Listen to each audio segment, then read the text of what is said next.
This morning's headline news should have read, UNC ministers party despite state of emergency and security concerns. Very similar to when Keith Rowley told this nation to tighten your belt, but then you saw PNM MPs and ministers living a life of luxury. It was the same thing that we witnessed this weekend. We are in the middle of a state of emergency. We keep hearing about intelligence reports and who have a death threat and which death threat is real, and we can't have a parade because of security concerns. But every minister was partying corporate box. We're still waiting to find out how much tax-paying dollars pays for heritage corporate box, where UNC ministers and UNC MPs were drinking to their heart's content, eating to their heart's content, and had entertainment as though the cricket was not enough.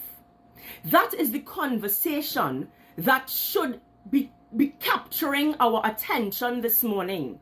That is the news that should have us in an uproar.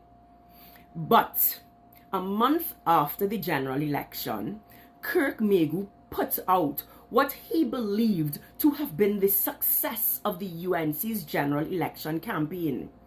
And something to note was, 1, control the narrative. To put out communication that drives a sense of emotion. Because when you are in a sense of emotion, proper thinking and logic and common sense goes out the window because you are focused on emotion. So Kirk did what Kirk is paid to do. He created a nonsensical headline because of course it's nonsense. The man said that Abejan was the first prime minister of Trinidad and Tobago. Of course it was nonsense. But he succeeded because headline news this morning and the conversation on every WhatsApp chat that I'm in is about how disrespectful the comment was, how disgusting it was, this, that, and all sorts of things, right? Instead of plain and simple, UNC ministers partied in the middle of a state of emergency and amidst security concerns. That is what the conversation Trinidad and Tobago should be. The conversation should be the disrespect of the Prime Minister. For one, calling a day of prayer and never showing up, or even having the government put something together to invite the nation to something. She never showed up. There was not one picture of her praying. When she met with Farley in her house, we got pictures. It is why I continue to say, if Kamla Prasad-Bisseso was in fact working from home, we would see evidence through social media. Because the one meeting that she took in her house, we got pictures of. So I'm sorry, I don't buy it. But it was disrespectful that on Independence Day, we did not have a pre-recorded or live communication.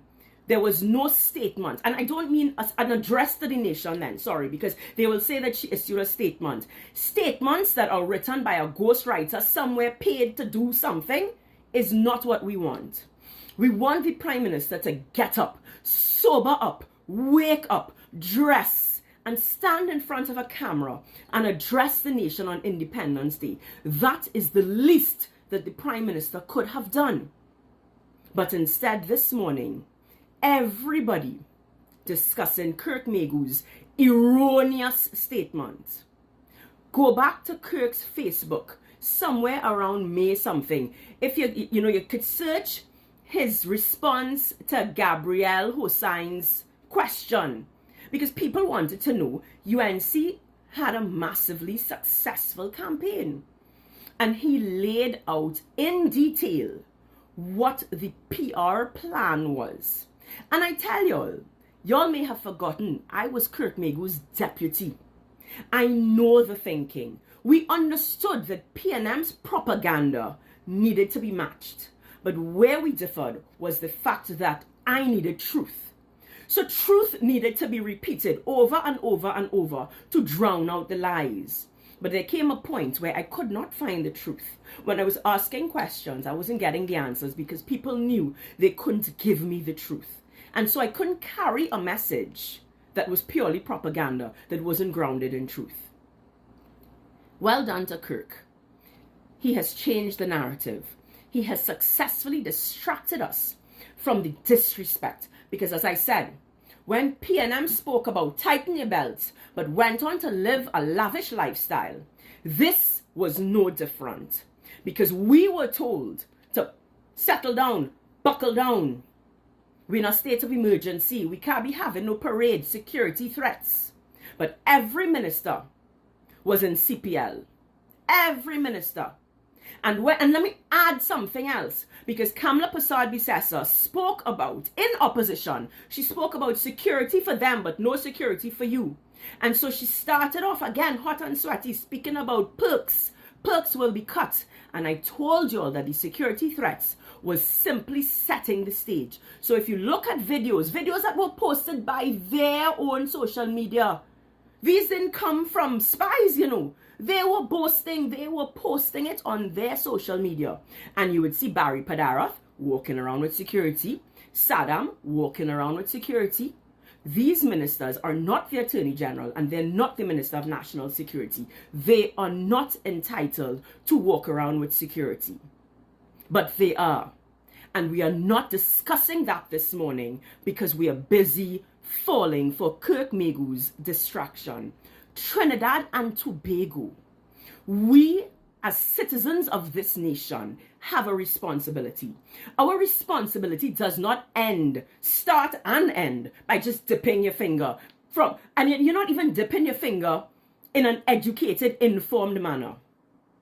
We have a duty to our children, if not to our nation, to hold governments accountable, to ensure that they are transparent, to ensure that they rule with righteousness.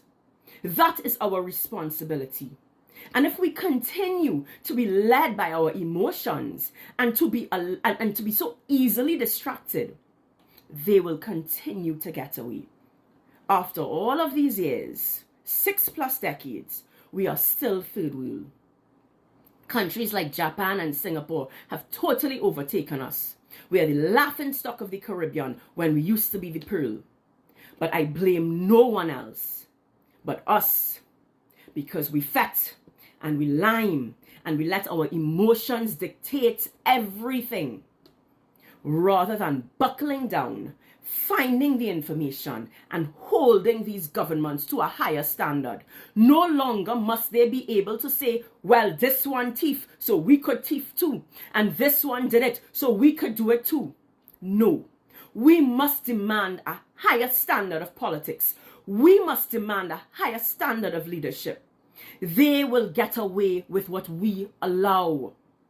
For too long, we have allowed, well, if we get a little $100 kickback, them could thief millions, because once we get a small piece of the pie, them could take a big piece of the pie. We must stand for something, Trinidad and Tobago. We must begin to become a people that stand for righteousness. If that means no pie for us, then so be it. Honesty must reign in this country, and it starts with us. I hope that this video can take over, not because I need likes. If I needed likes, if I needed a position, but I'd stay quiet long time ago. But truth must always prevail. We must always make sure that the truth is louder than the lies. And we must ensure that UNC's propaganda campaign never succeeds.